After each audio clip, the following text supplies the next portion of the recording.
అనుదిన అరుణోదయ కార్యక్రమంలో అనుదినము మాతో కలిసి దేవుణ్ణి స్తుతిస్తున్న మా ప్రియ సోదరి సోదరులకందరికీ మన ప్రభువును రక్షకుడు యేసు క్రీస్తు అమూల్యమైన నామమున అందరికీ ప్రేమతో వందనాలు. ఉదయకాల మన ధ్యానాంశము ఆయనను స్తుతించుడి. పరిశుద్ధ గ్రంథమైన బైబిల్లో నుంచి దినవృత్తాంతములు మొదటి గ్రంథము 16వ అధ్యాయము 34వ వచనం చదువుకుందాం.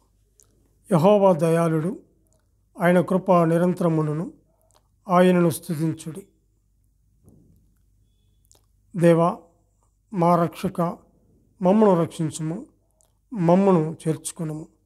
మేము నీ పరిశుద్ధ నామమునకు కృతజ్ఞతాస్తుతులు చెల్లించినట్లు, నిన్ను స్తుతించుచు అతిశయించినట్లు అన్ని జనుల వశములో నుండి మమ్మను విడిపింపము అని ఆయనను బతిమాలుకొనుడి అని చెప్పేసి చూస్తుంటున్నాం. అలాగే ఇశ్రాయేలులకు దేవుడైన యెహోవా యుగములన్నిటను స్తోత్రము నందునుగాక ఇలాగున వారు పాడగా జనులందరూ ఆమెన్ అని చెప్పి యెహోవాను స్తుతించిరి అని చెప్పి చూస్తున్నాం. అవును, ఈ ఉదయకాల వేళలో ఆయన స్తుతించి గణపరిచే భాగ్యాన్ని దేవుడు మనకు అనుగ్రహించాడు. యెహోవా దయాళుడు అనగా మంచివాడు అని ఆయన మనం స్తుతించాలి. ఆయన మంచివాడు, గొప్పవాడు, ఎన్నో పేర్లు ఉన్నాయి ఆయనకి కదా. దయాళుడు, దయగలిగిన దేవుడు, దయా కలిగిన దేవుడు, కృప అనుగ్రహించినటువంటి దేవుడు. ఆయన కృప నిరంతరము ఉంటుంది కాబట్టి మనం స్తుతించాలి. అలాగే 106వ కీర్తన 1వ వచనం మనం చూస్తాం కదా, యెహోవాను స్తుతించుడి, ఆయనకు కృతజ్ఞతాస్తుతులు చెప్పాలి.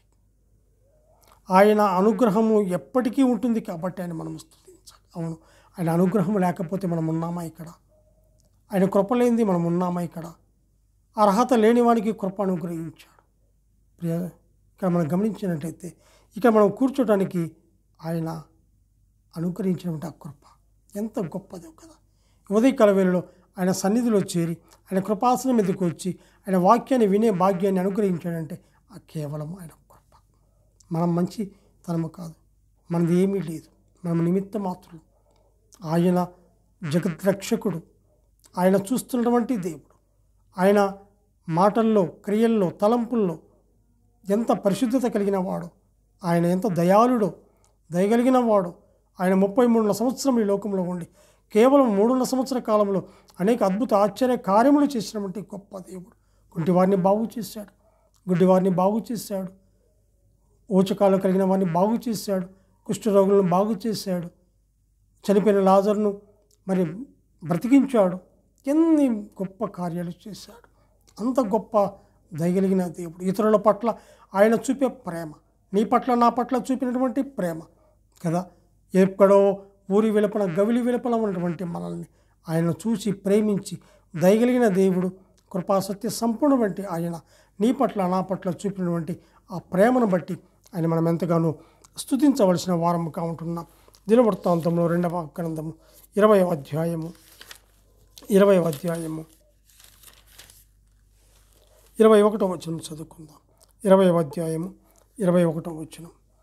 మరియు అతడు జనులను హెచ్చరిక చేసిన తర్వాత యెహోవాను స్తుతించుటకు గాయకులను ఏర్పరిచి వారు పరిశుద్ధాలంకారములు ధరించి సైన్యము ముందర నడుచుచు యెహోవా కృప నిరంతరమును, ఆయనను స్తుతించుడి అని స్తోత్రము చేయుటకు వారిని నియమించెను అని చెప్పి చూస్తున్నాం.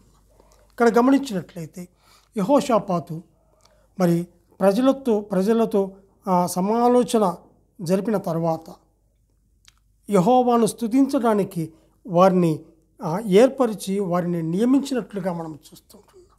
మరి ఎంత గొప్ప ఇదో కదా. అక్కడ గమనిస్తే ఇదే దినవృత్తాంతంలో 2వ గ్రంథము 20వ అధ్యాయము 15 నుంచి 17 వచనాలు కూడా మనం గమనించినట్లయితే దేవుడు తన ప్రవక్త ద్వారా పలికిన మాటను అతడు నిజముగా నమ్మాడు కాబట్టి అతడు దేవుణ్ణి స్తుతించగలిగాడు. అవును, నీవు నేను నమ్మాం, నీవు నేను ఆయన రక్షకుడని నమ్మాం, ఆయన నిజమైన దేవుడని నమ్మాం, ఆయన లోక రక్షకుడని నమ్మాం, ఆయన అందరి కోసం వచ్చాడని నమ్మాం, ఆయనలో జీవం ఉందని, ఆయన జీవాధిపతి అయినటువంటి నమ్మాం.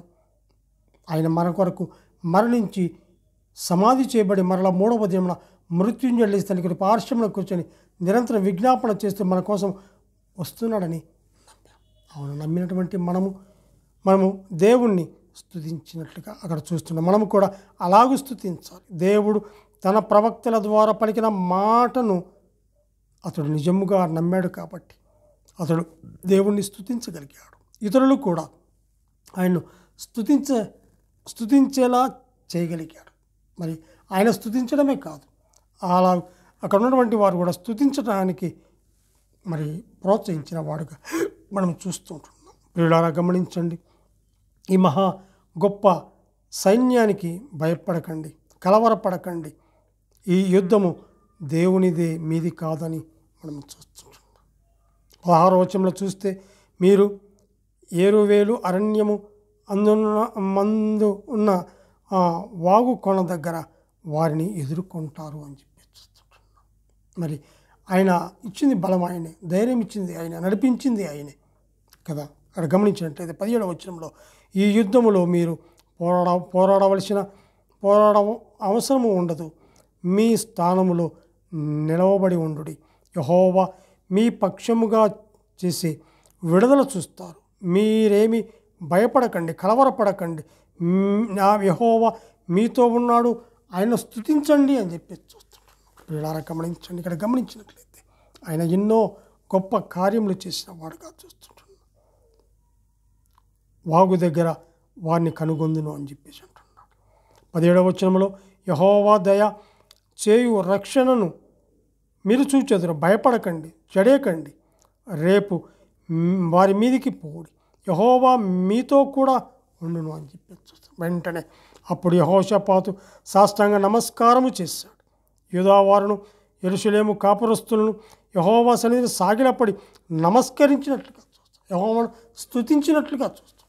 అవును, ఉదయకాల వేళలో దయాళుడు అయినటువంటి ఆయనను, మంచివాడైనటువంటి ఆయనను స్తుతించి గణపరిచే భాగ్యాన్ని దేవాతి దేవుడు మనకు అనుగ్రహించాడు. కాబట్టి ఆయన చేసినటువంటి ఉపకారములు దేన్ని మరవకుండా ఆయన మనం ఎంతగానో స్తుతించి గణపరిచి పూజించి నమస్కరించవలసిన వారంగా ఉంటున్నాం. దేవుడు తన వాక్యాన్ని దీవించునుగాక. ప్రార్థన చేసుకుందాం.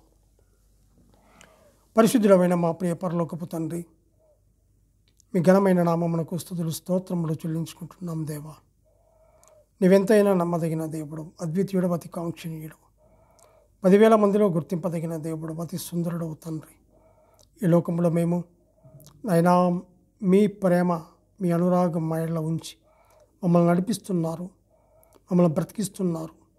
అయినా దేవా, మీరు మాకు తోడుగా ఉండి నడిపిస్తున్నందుకు ఈ స్తోత్రములు. అరణ్యమని ఈ లోకములో మేముంటుండగా మీరిచ్చిన రక్షణ మేము కాపాడుకుంటూ మీరు అక్కడ వరకు నమ్మకంగా మేము ఉండటానికి కృప చూపించండి. ఉదయకాల వేళలో మీ ఘనమైన ఉన్నతమైన నామమును స్తుతించి కనపరిచే భాగ్యాన్ని మీరు మాకు అనుగ్రహించినందుకు ఈ స్తోత్రములు చెల్లించుకుంటూ మా రక్షకుడు, మా ప్రాణ విమోచకుడు యేసుక్రీస్తు అమూల్యమైన నామమున స్తుతులు స్తోత్రములు చెల్లించి ప్రార్థన చేయుచున్నాము తండ్రి. ఆమెన్.